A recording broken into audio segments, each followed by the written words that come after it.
Família, tem pessoas que foram feitas para não sofrerem neste mundo. É assim, o Refila Boy só lançou o título da música, Maguendere, e já é febre nacional. Só o título. Há gajos que devem lançar álbum, lutar, fazer aquilo, acolá. Mas só o título, só lançou apenas aquela parte, um trecho só.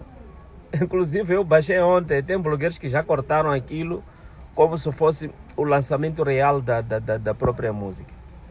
Então, eu estou a olhar apenas na parte do entretenimento, na parte das pessoas terem muita atenção daquilo que ele faz.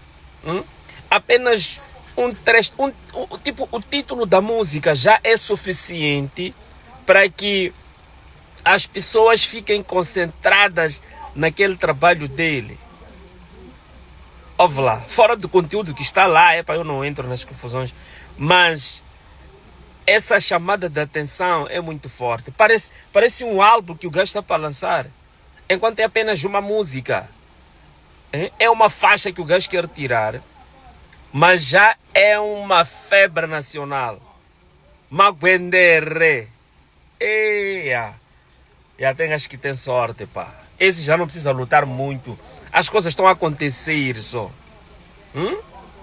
A gente para tirar uma música tem que fazer uma greve, ir para onde?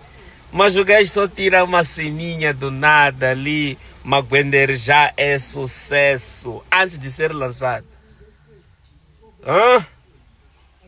Desculpa lá, refila. Essa será de entretenimento. Você